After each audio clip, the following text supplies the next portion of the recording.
5 Intercontinental Ballistic Missiles launched by the DPRK.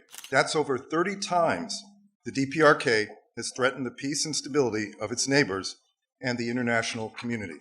We condemn, in the strongest terms, the DPRK's December 17 ICBM launch and those before it. The systems are reportedly capable of reaching most points on Earth. The launch of yet another ICBM is of serious concern, and we strongly urge the DPRK to refrain from such actions.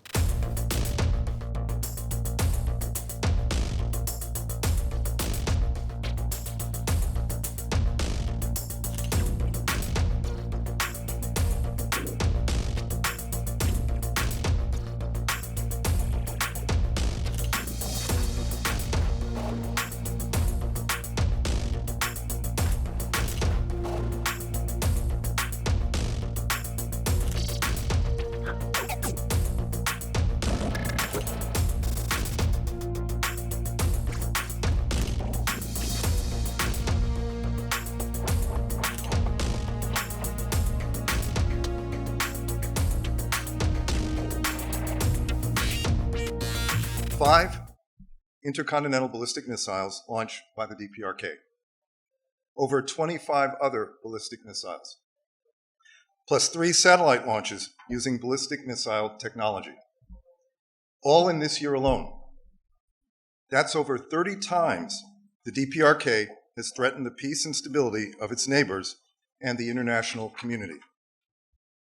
Over 30 times, the DPRK has violated multiple Security Council resolutions seeking to undermine the Security Council's credibility. And over 30 times, the DPRK has flouted the global non-proliferation regime. Together, on behalf of Albania, Ecuador, France, Japan, Malta, the Republic of Korea, Slovenia, Switzerland, the United Kingdom, and the United States, we condemn, in the strongest terms, the DPRK's December 17 ICBM launch and those before it. Because we cannot become inured to this behavior.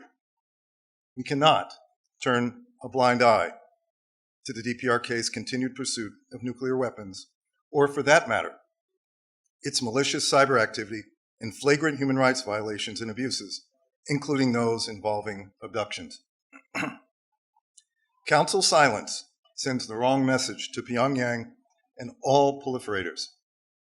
And so, while we urge the DPRK to abandon its unlawful WMD and ballistic missile programs and instead invest in feeding the people in North Korea, we also urge the Security Council, every member of the Security Council, to exercise its responsibility and overcome its prolonged silence without exception to uphold the global non-proliferation regime. We also urge Council members to follow through on their commitments and call on all UN member states to fully and effectively implement relevant UN Security Council resolutions.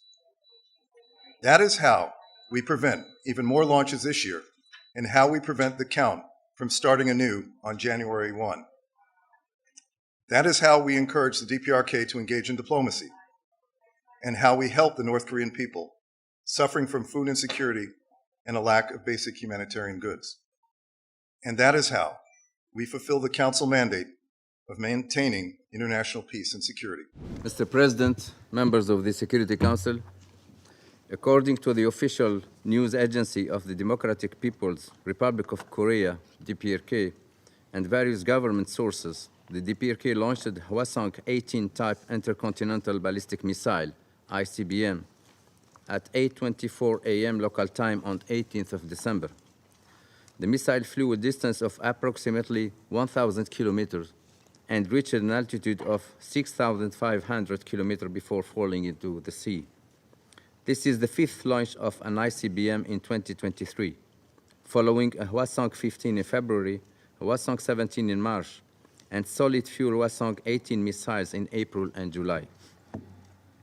The systems are reportedly capable of reaching most points on Earth. In November, the DPRK also announced that it had carried out 2 successful tests of a new engine for solid-fuel intermediate-range ballistic missile. Mr. President, on 18th of December, the Secretary General strongly condemned the launch of a long-range ballistic missile by the DPRK. He urged the DPRK to fully comply with its international obligations and all relevant Security Council resolutions.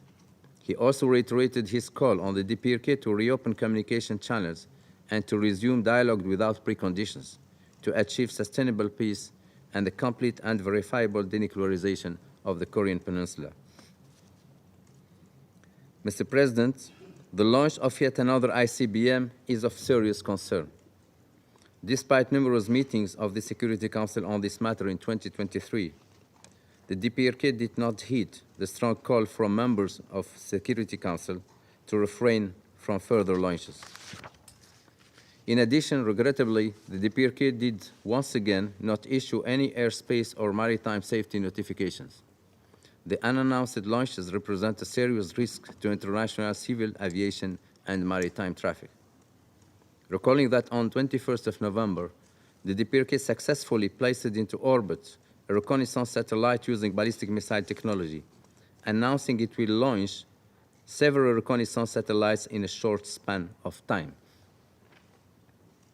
We reiterate that any launch by the DPRK using ballistic missile technology is a violation of relevant Security Council resolution, and we strongly urge the DPRK to refrain from such actions.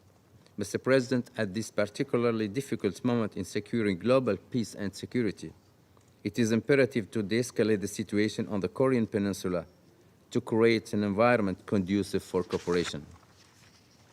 We call on Security Council members to unite and make full use of the tools of dialogue and negotiations while fully complying with all Security Council resolutions. We also urge the DPRK to embrace diplomacy rather than choosing isolation as the way forward. In this respect, I would like to acknowledge the participation of the permanent representatives from the DPRK as well as the Republic of Korea in this meeting. I welcome the opportunity for all parties to speak, as the lack of communication channels hinders the possibility of progress. I emphasize again the importance of reinstating communication channels, particularly between military entities. Exercising maximum restraint is critical to avoid unintended escalation. Mr. President, once again, I want to underscore concerns regarding the humanitarian situation in the DPRK. The United Nations is ready to assist the DPRK in addressing the needs of its vulnerable populations. We note that international travel in and out of the DPRK is now taking place at a growing rate. We urge the DPRK to allow the re-entry and rotation of the international community, including the UN Resident Coordinator and UN agencies. A collective return will significantly enhance international support for the people of the DPRK and the implementation of the 2030 agenda. Thank you, Mr. President.